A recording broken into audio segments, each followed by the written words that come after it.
تو آج ان کی جڑ کاٹ دے، اور اگر ہم میں سے جو بھی غلط ہے، اگر ہم غلط ہیں تو پھر ہماری جڑ کاٹ دے۔ تو دیکھیں ابو جہل نے بھی صرف اللہ سے دعا مانگی تھی۔ تو یہ شرک کے مظاہر تب ہی نہیں تھے، بلکہ ویسے ہی آج بھی ہیں، بلکہ آج پہلے سے شرک زیادہ ہے۔ بلکہ اسلام کے نام لیواؤں کے اندر بھی یہ بیماری گر کر گئی ہے۔ انہوں نے نہ صرف غیر اللہ اور پیروں فقیروں اور سجادہ نشینوں کو اپنا ماوا و ملجا اور قبلہ و حاجات بنا رکھا ہے، بلکہ ان سے ان کی محبت اللہ سے بھی زیادہ ہے، اور توحید کا واعظ ان کو بھی اسی طرح کھلتا ہے جس طرح مشرکین مکہ کو اس سے تکلیف ہوتی تھی۔ جس کا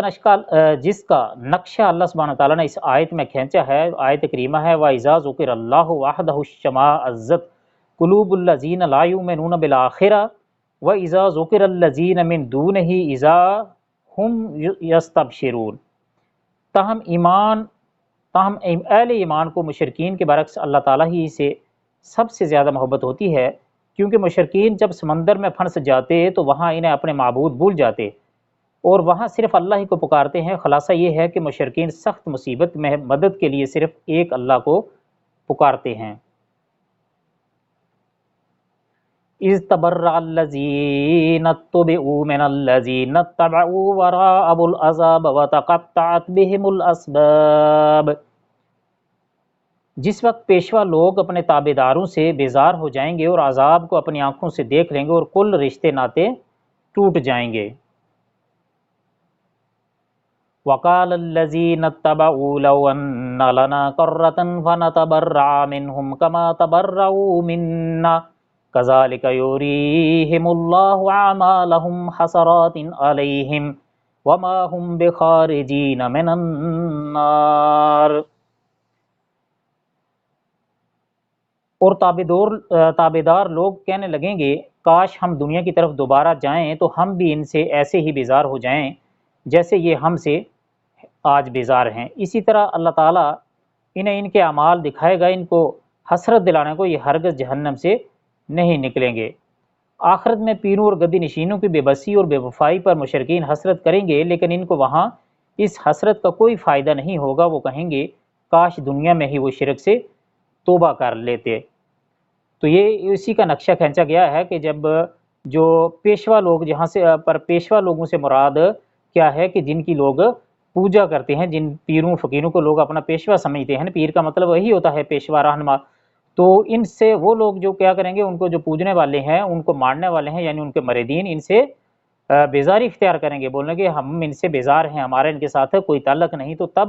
پھر جو پیشوا ان کے جو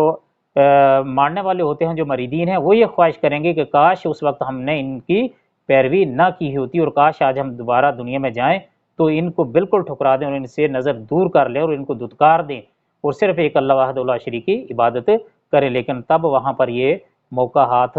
نہیں آئے گا۔ جو کچھ عمل کرنا ہے وہ اسی دنیا میں کرنا ہے، آخرت میں تو صرف اس کا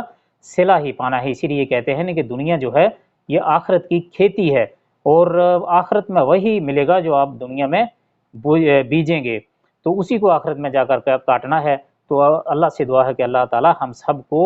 دنیا میں نیک کام کرنا ہے اور توحید پر اور قرآن اور سنت کے مطابق اعمال کرنے کی توفیق عطا فرمائے، جس میں کسی قسم کی نہ ریاکاری ہو، نہ کسی قسم کے شرک کا شائبہ ہو۔ یا ایھا الناس کلوا مما فی الارض حلالا طیبا ولا تتبعوا خطوات الشیطان انہ لکم عدو مبین۔ لوگوں زمین میں جتنی بھی حلال اور پاکیزہ چیزیں ہیں انہیں کھاؤ پیو اور شیطانی راہ پر مت چلو، وہ تمہارا کھلا دشمن ہے۔ اس آیت کریمہ کی تفسیر کچھ یوں ہے کہ یعنی شیطان کے پیچھے لگ کر اللہ کے حلال کردہ چیزوں کو حرام مت کرو، جس طرح مشرکین نے کیا، اپنے بتوں کے نام وقف کردہ جانوروں کو وہ حرام کر لیتے تھے، جس کی تفصیل سورہ انعام میں آئے گی۔ حدیث میں آتا ہے کہ نبی صلی اللہ علیہ وسلم نے فرمایا، اللہ تعالیٰ فرماتا ہے میں نے اپنے بندوں کو حنیف پیدا کیا، یعنی ایک رخا، یک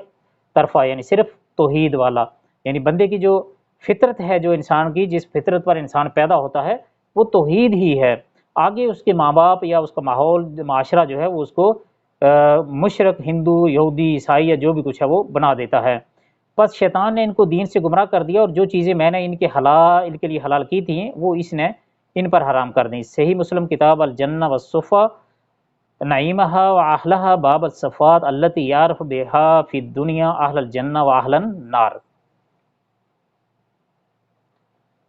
انما یامرکم بالسوء والفحشاء وان تقولوا علی اللہ ما لا تعلمون۔ وہ تمہیں صرف برائی اور بے حیائی اور اللہ تعالیٰ پر ان باتوں کے کہنے کا حکم دیتا ہے جن کا تمہیں علم نہیں۔ وَإِذَا قِيلَ لَهُمُ اتَّبِعُوا مَا أَنزَلَ اللَّهُ قَالُوا بَلْ نَتَّبِعُ مَا أَلْفَيْنَا عَلَيْهِ آبَاءَنَا أَوَلَوْ كَانَ آبَاؤُهُمْ لَا يَعْقِلُونَ شَيْئًا وَلَا يَهْتَدُونَ۔ اور ان سے جب بھی کہا جاتا ہے کہ اللہ تعالیٰ کی اتاری ہوئی کتاب کی تابعداری کرو، یعنی جو کتاب اللہ تعالیٰ نے اپنے نبی صلی اللہ علیہ وسلم پر اتاری ہے اس کی تابعداری کرو، تو جواب دیتے ہیں ہم اس طریقے کی پیروی کریں گے جس پر ہم نے اپنے باپ دادوں کو پایا، گو ان کے باپ دادے بے عقل اور گم کردہ راہ ہی کیوں نہ ہوں۔ یعنی کہ اگر ان کے باپ دادا گمراہ ہی ہوں تو پھر بھی یہ اپنے باپ دادا کی ہی پیروی کریں گے، یہ تو بڑی عجیب بات ہے۔ آج بھی اہل بدعت کو آپ دیکھیے کہ آج بھی اہل بدعت کی یہی صورت ہے جو قرآن پاک نے جو یہاں پر نقشہ کھینچا ہے، بالکل ہو بہو وہی صورتحال ہے آج بھی اگر آپ کسی سے کہیں کہ اہل بدعت کو اگر سمجھائیں کہ ان بدعات کی دین میں کوئی اصل نہیں، تو وہ بھی جواب دیتے ہیں کہ یہ رسمیں تو ہمارے آباء و اجداد سے چلی آ رہی ہیں،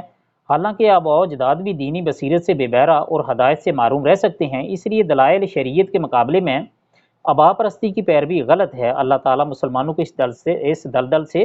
نکالے اور صحیح راستے کی سمجھ عطا فرمائے۔ وَمَثَلُ الَّذِينَ كَفَرُوا كَمَثَلِ الَّذِي يَنْعِقُ بِمَا لَا يَسْمَعُ إِلَّا دُعَاءً وَنِدَاءً صُمٌّ بُكْمٌ عُمْيٌ فَهُمْ لَا يَعْقِلُونَ۔ کفار کی مثال ان جانوروں کی طرح ہے جو اپنے چرواہے کی صرف پکار اور آواز ہی سنتے ہیں، سمجھتے نہیں، وہ بہرے، گنگے اور اندھے ہیں، انہیں عقل نہیں۔ ان کافروں کی مثال جنہوں نے تقلید آباء میں اپنی عقل و فہم کو معطل کر رکھا ہے، ان جانوروں کی طرح ہے جن کو چرواہا بلاتا اور پکارتا ہے، پھر وہ جانور آواز تو سنتے ہیں لیکن یہ نہیں سمجھتے کہ انہیں کیوں بلایا اور پکارا جا رہا ہے۔ اسی طرح یہ آباء و اجداد کی تقلید کرنے والے بھی بہرے ہیں کہ حق کی آواز نہیں سنتے، گنگے ہیں کہ ان کی زبان سے حق نہیں نکلتا، اندھے ہیں کہ حق کو دیکھنے سے عاجز ہیں، اور بے عقل ہیں کہ دعوت حق اور دعوت توحید و سنت کے سمجھنے سے قاصر ہیں۔ یہاں دعا سے قریب کی آواز اور ندا سے دور کی آواز مراد ہے۔ یا ایھا الذین آمنوا کلوا من طیبات ما رزقنکم واشکروا للہ ان کنتم ایاہ تعبدون۔ اے ایمان والو، جو پاکیزہ روزی ہم نے تمہیں دے رکھی ہے انہیں کھاؤ پیو اور اللہ تعالیٰ کا شکر ادا کرو اگر تم خاص اسی کی عبادت کرتے ہو۔ اس میں اہل ایمان کو ان تمام چیزوں کے کھانے کا حکم دیا ہے جو اللہ تعالیٰ نے حلال کی ہیں،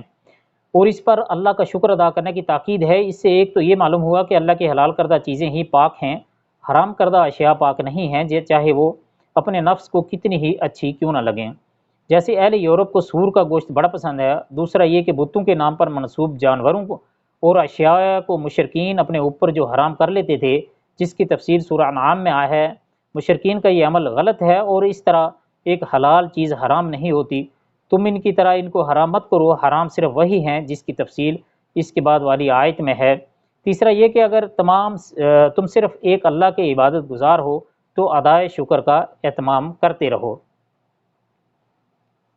انما حرم علیکم المیتۃ والدم ولحم الخنزیر وما اہل بہ لغیر اللہ فمن اضطر غیر باغ ولا عاد فلا اسم علیہ ان اللہ غفور رحیم۔ تم پر مردہ اور بہا ہوا خون اور سور کا گوشت اور ہر وہ چیز جس پر اللہ کے سوا دوسروں کا نام پکارا گیا ہو حرام ہے۔ پھر جو مجبور ہو جائے اور وہ حد سے بڑھنے والا اور زیادتی کرنے والا نہ ہو، اس پر ان کے کھانے میں کوئی پابندی نہیں، اللہ تعالیٰ بخشنے والا مہربان ہے۔ اس آیت میں 4 حرام کردہ چیزوں کا ذکر ہے، لیکن اسے کلمہ حصر انما کے ساتھ بیان کیا گیا ہے، جس سے ذہن میں یہ شبہ پیدا ہوتا ہے کہ حرام صرف یہی 4 چیزیں ہیں، جبکہ ان کے علاوہ بھی کوئی چیزیں ہیں جو حرام ہیں۔ اس لیے اول تو یہ سمجھ لینا چاہیے کہ حصر ایک خاص سیاق میں آیا ہے، یعنی مشرکین کے اس فعل کے ضمن میں کہ وہ حلال جانوروں کو بھی حرام قرار دے لیتے تھے، اللہ تعالیٰ نے فرمایا کہ وہ حرام نہیں، حرام تو صرف یہ ہیں، اس لیے یہ حصر اضافی ہے، یعنی اس کے علاوہ بھی دیگر محرمات ہیں جو یہاں مذکور نہیں۔ دوسرا، حدیث میں دو اصول جانوروں کی حلت و حرمت کے لیے بیان کر دیے گئے ہیں، وہ آیت کی صحیح تفسیر کے طور پر سامنے رہنے چاہیے، یعنی درندوں میں ذو ناب وہ درندہ جو دانتوں سے شکار کرے، اور پرندوں میں ذو مخلب جو پنجے سے شکار کرے حرام ہیں۔ تیسرے، جن جانوروں کی حرمت حدیث سے ثابت ہے، مثلا گدھا، کتا وغیرہ، وہ بھی حرام ہے، جس سے اس بات کی طرف اشارہ نکلتا ہے کہ حدیث بھی قرآن کریم کی طرح دین کا ماخذ اور دین میں حجت ہے، اور دین دونوں کے ماننے سے مکمل ہوتا ہے، نہ کہ حدیث کو نظر انداز کر کے صرف قرآن سے مردہ سے مراد وہ حلال جانور ہے جو بغیر ذبح کیے طبعی طور پر یا کسی حادثے سے، جس کی تفسیر سورہ مائدہ میں ہے، مر گیا ہو یا شرعی طریقے کے خلاف اسے ذبح کیا گیا ہو، مثلا گلا گونڈ دیا جائے یا پتھر اور لکڑی وغیرہ سے مارا جائے، یا جس طرح آج کل مشینی ذبح کا طریقہ ہے اس میں جھٹکے سے مارا جاتا ہے۔ البتہ حدیث میں دو مردار جانور حلال قرار دیے گئے ہیں، ایک مچھلی، دوسری ٹڈی، وہ اس حکم میتہ سے مستثنا ہیں۔ خون سے مراد وہ دم مصفوح ہے، یعنی ذبح کے وقت جو خون نکلتا اور بہتا ہے، گوشت کے ساتھ جو خون لگا رہ جاتا ہے وہ حلال ہے۔ یہاں بھی دو خون حدیث کی رو سے حلال ہیں، کلیجی اور تیلی۔ خنزیر یعنی سور کا گوشت سور بغیرتی میں بدترین جانور ہے، اللہ نے اسے حرام قرار دیا ہے۔ وما احلا یعنی وہ جانور یا کوئی چیز جسے غیر اللہ کے نام پر پکارا جائے، اس سے مراد وہ جانور ہیں جو غیر اللہ کے نام پر ذبح کیے جائیں، جیسے مشرکین عرب لات و عزا وغیرہ کے ناموں پر ذبح کرتے تھے، یا آگ کے نام پر جیسے مجوسی کرتے تھے، اور اسی میں وہ جانور بھی آ جاتے ہیں جو جاہل مسلمان فوت شدہ بزرگوں کی عقیدت، محبت، ان کی خوشنودی، تقرب حاصل کرنے کے لیے یا ان سے ڈرتے اور امید رکھتے ہوئے قبروں اور آستانوں پر ذبح کرتے ہیں، یا مجاورین کو بزرگوں کی نیاز کے نام پر دے آتے ہیں، جیسے بہت سے بزرگوں کی قبروں پر بورڈ لگے ہوئے ہیں، مثلا داتا صاحب کی نیاز کے لیے بکرے یہاں جمع کرائے جائیں۔ ان جانوروں کو چاہے ذبح کے وقت اللہ ہی کا نام لے کر ذبح کیا جائے، یہ حرام ہی ہوں گے، کیونکہ اس سے مقصود رضائے الہی نہیں، رضائے اہل قبور اور تعظیم لغیر اللہ یا خوف یا رجا میں غیر اللہ اور غیر اللہ سے معفوق الاسباب طریقے سے ڈر یا امید ہے، جو شرک ہے۔ اسی طریقے سے جانوروں کے علاوہ جو اشیاء بھی غیر اللہ کے نام پر نظر و نیاز کے اور چڑھاوے کی ہوں گی، حرام ہوں گی، جیسے قبروں پر لے جا کر یا وہاں سے خرید کر قبور کے ارد گرد فقراء اور مساکین پر دیگوں اور لنگروں یا مٹھائی اور پیسوں پر کی تقسیم، یا وہاں صندوقچی یا نظر و نیاز کے پیسے ڈالنا ہے، یا عرس کے موقع پر وہاں دودھ پہنچانا، یہ سب کام حرام اور ناجائز ہیں، کیونکہ یہ سب غیر اللہ کی نظر و نیاز کی صورتیں ہیں، اور نظر بھی نماز، روزہ وغیرہ عبادات کی طرح ایک عبادت ہے، اور عبادات کی ہر قسم صرف ایک اللہ کے لیے مخصوص ہے۔ اسی لیے حدیث میں ہے ملعون من ذبح لغیر اللہ، صحیح الجامع الصغیر و زیادتہ البانی جلد 2 صفحہ نمبر 124 ہے، جس نے غیر اللہ کے نام جانور ذبح کیا وہ ملعون ہے۔ تفسیر عزیزی میں بحوالہ تفسیر نیشہ پوری ہے، اجماع العلماء لو ان مسلمہ ذبح ذبیحۃ یرید بذبحہا التقرب الی غیر اللہ صار مرتدن و ذبیحتہ و ذبیحہ مرتد۔ تفسیر عزیزی صفحہ 611 ہے، بحوالہ اشرف الحواشی۔ علماء کا اس بات پر اجماع ہے کہ اگر کسی مسلمان نے کوئی جانور غیر اللہ کا تقرب حاصل کرنے کی نیت سے ذبح کیا تو وہ مرتد ہو جائے گا، اور اس ذبح کا ایک مرتد کا ذبیحہ ہوگا۔ یہ سورہ بقرہ کی آیت نمبر 173 کی تشریح ہے، اور اس پر ہم پہلے بھی ایک مکمل ویڈیو سورہ بقرہ کی آیت نمبر 173 پر ایک مکمل ویڈیو جو ہے وہ بنا چکے ہیں۔ ان الذين يكتمون ما انزل الله من الكتاب ويشترون به ثمنا قليلا اولئك ما يأكلون في بطونهم الا النار ولا يكلمهم الله يوم القيامة ولا يزكيهم ولهم عذاب أليم۔ بے شک جو لوگ اللہ تعالیٰ کی اتاری ہوئی کتاب چھپاتے ہیں اور اسے تھوڑی تھوڑی سی قیمت پر بیچتے ہیں، یقین مانو کہ یہ اپنے پیٹ میں آگ بھر رہے ہیں، قیامت کے دن اللہ تعالیٰ ان سے بات بھی نہ کرے گا اور نہ انہیں پاک کرے گا، بلکہ ان کے لیے دردناک عذاب ہے۔ اولئک الذین اشتروا الضلالۃ بالہدی والعذاب بالمغفرہ فما اصبرهم علی النار۔ یہ وہ لوگ ہیں جنہوں نے گمراہی کو ہدایت کے بدلے اور عذاب کو مغفرت کے بدلے خرید لیا ہے، یہ لوگ آگ کا عذاب کتنا برداشت کرنے والے ہیں، یعنی کہ آخر اللہ کا عذاب جو آگ کا ہے یہ بندہ کتنا برداشت کر سکتا ہے؟ تھوڑا سا آگ کے قریب بندہ 1-2 منٹ آگ پر ہاتھ رکھے تو اس کا ہاتھ جل جائے گا، اس کو بھی برداشت نہیں کر سکتا۔ اور اس آگ سے اللہ تعالیٰ ہر مسلمان کو، ہر مومن مسلمان کو محفوظ رکھے۔ اللہ تعالیٰ جتنے بھی فوت شدگان ہیں سب کو اس آگ سے، نار جہنم سے محفوظ فرمائے۔ یقیناً یہ بہت ہی بڑا سخت عذاب ہے۔ اللہ تعالیٰ سے ڈرنا چاہیے اور اس کے ساتھ کسی بھی قسم کے شرک سے بچنا چاہیے۔ ذالک بان اللہ نزل الکتاب بالحق وان الذین اختلفوا فی الکتاب لفی شقاق بعید۔ ان عذابوں کا باعث یہی ہے کہ اللہ تعالیٰ نے سچی کتاب اتاری اور اس کتاب میں اختلاف کرنے والے یقیناً دور کے خلاف میں ہیں۔ یعنی کہ جو لوگ اس کتاب میں اختلاف کر رہے ہیں یہ اللہ تعالیٰ کی سچی کتاب ہے، اور ان کا اختلاف جو ہے وہ بہت ہی بڑی دور ان کی گمراہی ہے۔ وہ کسی قسم کی اس میں کوئی دلیل، کوئی حقیقت ہے ہی نہیں کہ وہ ان کا جو کہنا ہے، ان کا جو اختلاف ہے، کوئی کسی قسم کا بھی اس میں ذرا سا بھی کوئی حق کا شائبہ نہیں ہے۔ وہ بالکل غلط پر ہیں اور حق سے بہت زیادہ دور ہیں۔ تو یہ تھی ہماری آج کی ویڈیو، لیکن اس میں تھوڑی سی میں وضاحت کر دینا چاہتا ہوں کہ میں نے شروع میں بتایا تھا کہ آیت نمبر 164 سے 173، لیکن